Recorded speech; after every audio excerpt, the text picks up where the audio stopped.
देखिए भाटी जी, ये बात सही कही गई है कि आरक्षण से ऊपर उठने की एक सोच जो संविधान बनाने वाले हैं उन्होंने भी सोची थी, लेकिन हम अभी भी उसी में हैं। और अब देखिए किस तरह की राजनीति बोल रहा हूँ। हाँ, बोलिए। या तो हर्षवर्धन त्रिपाठी जी को जानकारी नहीं है या वो जानबूझ कर गुमराह कर रहे हैं। अच्छा, कैसे कर रहे हैं? भारत में ओबीसी का आरक्षण संविधान के 340 अनुच्छेद के अनुसार लागू हुआ मंडल आयोग की रिपोर्ट के बाद। ठीक। और उसमें साफ लिखा हुआ है कि हर्षवर्धन जी, मैं बता रहा हूँ, उसमें साफ लिखा है कि शैक्षिक और सामाजिक रूप से पिछड़े वर्गों के लिए, और उसमें मुसलमानों की ढेर सारी जातियां तो उस समय से ही मौजूद हैं, शुरुआत से मौजूद है। और ये राज्य सरकारों को अधिकार है कि वो पिछड़ा वर्ग कमीशन की रिपोर्ट के आधार पर समय समय पर कुछ जातियों को निकाल सकते हैं, कुछ को शामिल कर सकते हैं। ये केवल गुमराह करने के लिए कहा जा रहा है कि मुस्लिम जातियों को शामिल कर दिया। मुस्लिम जातियां पहले से ही शामिल हैं, उसमें कुछ नई जातियां पिछड़ा वर्ग आयोग की रिपोर्ट के आधार पर शामिल की गई होंगी। वो संविधान सम्मत है और न्याय संगत है और कानून के दायरे में है, वो कतई गलत नहीं। भाटी जी, मैं एक सवाल बार बार पूछती हूँ, हर्षवर्धन जी का मैं जवाब भी ले रही हूँ, लेकिन मैं एक बात बार बार पूछती हूँ, मुसलमानों में जाति व्यवस्था की शुरुआत कहाँ थी? मुसलमानों में तो जाति व्यवस्था थी भी नहीं। और कई बार हर्षवर्धन जी इस पर जवाब देंगे क्योंकि वो इंटरप्ट करना चाह रहे थे, वो इंटरजेक्ट करना चाह रहे थे, लेकिन इस जाति व्यवस्था की वजह से तो बहुत से लोगों ने, और मैं बार बार कहती हूँ कि हिंदू धर्म से बदलकर इस्लाम भी अपनाया क्योंकि वहां जाति व्यवस्था नहीं थी। अब ये जाति व्यवस्था की बात कह के वो 65 जातियां शामिल कर लिए। कोर्ट ने भी तो कुछ देखा होगा तभी उसको स्ट्राइक डाउन किया, या ऐसे ही कर दिया? कोर्ट का कोई विवेक नहीं था क्या? हर्षवर्धन जी को जरा समझिए। हाँ। पार्टी जी कह रहे हैं मैं गुमराह कर रहा हूं, कतई मैं गुमराह नहीं कर रहा हूं। मुझे भी पता है कि कुछ जगह पर मुसलमान जो पिछड़े हुए हैं उनको उसमें शामिल किया गया, लेकिन जब सरकारें इस तरह से मुसलमानों को उसमें शामिल करती है, इसको दोनों का फर्क समझ लीजिए। नरेंद्र मोदी सरकार ने घर दिया, अगर 2 करोड़ 4 करोड़ घर बन के लोगों को मिल रहे हैं, मिलने वाले हैं, तो उसमें किसी हिंदू मुसलमान जाति उसका फर्क नहीं पड़ेगा। अगर कोई योजना है तो उसमें जो भी उसमें पिछड़ी जातियां हैं वो उसमें शामिल होंगी। उसमें हिंदू, मुस्लिम, सिख, ईसाई, पारसी, जैन, बौद्ध, किसी को दिक्कत नहीं। लेकिन जब आप ओबीसी आरक्षण का हिस्सा काटकर चुनावी लाभ के लिए कहीं कर्नाटक, कहीं आंध्र प्रदेश और अब बंगाल ये कोशिश करते हैं, तो ये संविधान की मूल भावना पर चोट है। मैं फिर से कह रहा हूं, कौन लोग थे 60 साल, कौन लोग थे जिनकी सरकारों ने आज तक देश में यह स्थिति नहीं बनने दी कि आरक्षण का लाभ सही वर्ग को मिलता और एक वर्ग का एम्पावरमेंट होता? कब तक आप उनको उसी हाल में रखेंगे, चाहे वो मुसलमान हो या दूसरी जातियां हो? आप ये तो काम कर नहीं पा रहे हैं, इसकी भी तो बात होनी चाहिए। आप आधी बात सही कह रहे हो, आधी बात गलत कह रहे हो। हाँ। आप ये बात सही कह रहे हो कि जो भी पिछड़ा हुआ है, चाहे किसी भी धर्म का हो, उसे आरक्षण मिले, लेकिन फिर आप ये भी ऐतराज करते हैं कि मुसलमान ना हो उसमें। अगर मुसलमान की कोई जाति पिछड़ी है तो वो भी शामिल होनी चाहिए। ठीक है, के शर्मा जी बोलना चाह रहे हैं। मैं एक बार शुभांकर जी के पास जा रही हूं। हिंदू से मुसलमान जो बनता है, अब आप अगर उसको ये मुसलमान के आधार पर आरक्षण देंगे तो हिंदुओं की आबादी कम कराएंगे, मतांतरण को बढ़ावा देंगे। संविधान सभा की बहस में यह भी चिंता जताई गई।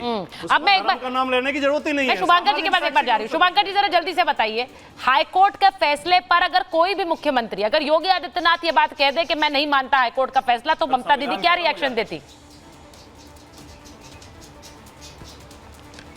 नहीं, सबसे पहले तो मैं आपको थोड़ा सा क्लियर कर दूं कि आपने इस बात को कहां से ये पूरी बात को अलग खड़ी कर दी। ठीक है, आप एक बार फिर से ऑर्डर को पढ़िए। वहां पे हाईकोर्ट ने वेस्ट बंगाल गवर्नमेंट को इस समय ये हिदायत दी है कि national commission for backward classes के पास जो है वो पहले अपनी जो है रिपोर्ट वहां पे रखें, और उनको साथ में लेते हुए अगर कोई एडिशंस या किसी को अगर हटाने का, एडिशन और सब्ट्रैक्शन दोनों की बात कोर्ट ऑर्डर में कही गई है कि अगर आपको कुछ जोड़ना है या हटाना है, वो national commission of backward classes के साथ में लेके तब करें। आप उसके लिए अलग से पेपर डालें और उसके साथ में लेके तब इसका रिपोर्ट डाला जाए।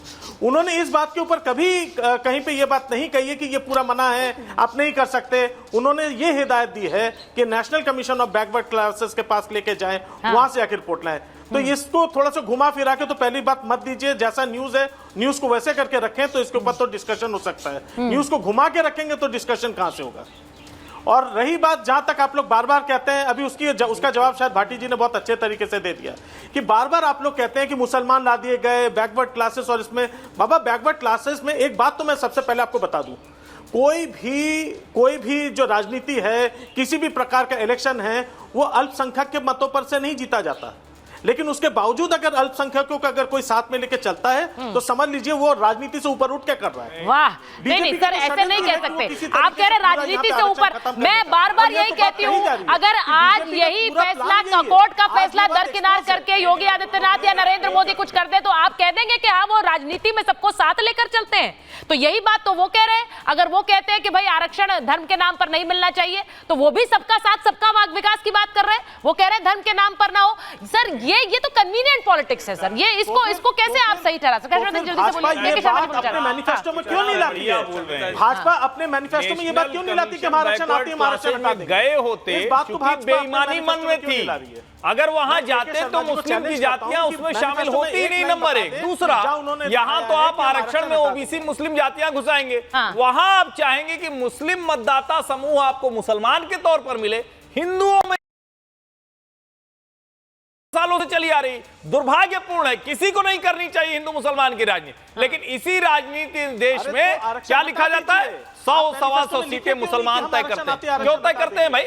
इसीलिए ना कि कहीं 20 शर्मा जी लास्ट कमेंट जल्दी से, मेरे पास समय नहीं है। उनकी वो सीटें मान ली जाती हैं। शर्मा जी लास्ट कमेंट जल्दी से। सुचेता जी, हाँ सुचेता जी, मैंने पहले फतवा की राजनीति की बात की। भाटी साहब की बोलती बंद हो गई, एक शब्द नहीं बोल पाए फतवा की राजनीति पे, और न ही यहाँ पर कांग्रेस के समर्थक जो बैठे हैं वो बोल पाए, और न ही यहाँ पर ये बोले। सुन लीजिए भैया, अरे मुलायम सिंह फतवा की जल्दी से घूमते थे, बांटते थे। आज तुम्हारी हिम्मत नहीं है फतवा करवा दो। यदि फतवा लिखवा दिया ना तो एक सीट नहीं पाओगे, एक सीट नहीं पाओगे। और है हिम्मत तो एक बार फतवा कराओ मौलवी हो तो एक बार करा के दिखाओ मेरे को। नहीं करोगे क्योंकि मालूम है कि हिंदू जागा हुआ है। तो मैं एक सीट क्या सारे सीटों पे जमानत जब्त हो जाएंगे। और है तो कराओ। पहले तो बड़ी दावा करते थे, जामा मस्जिद का फतवा, लखनऊ मस्जिद का फतवा, आज क्यों बोलती? हिंदू जागा हुआ है वाली बात जो कह रहे हैं, हिंदू जागा हुआ है कह रहे हैं, अब क्या दबा नहीं सकते? हाँ, गोली से मरवा नहीं सकते। नहीं, क्या यही कारण है जैसा मारा था 92 में कि इस चुनाव में 5 चरण के बाद अब संत वाला हमला आया है? देखिए बड़ा इसे समझना पड़ेगा कि वो संत वाला हमला सिर्फ योगी आदित्यनाथ पर नहीं है, वो पश्चिम बंगाल से भी हो रहा है, वो यूपी से भी हो रहा है। इसको भी समझना पड़ेगा। मेरे पास समय नहीं है। बहुत बहुत धन्यवाद आप सबका महाभारत में जुड़ने के लिए।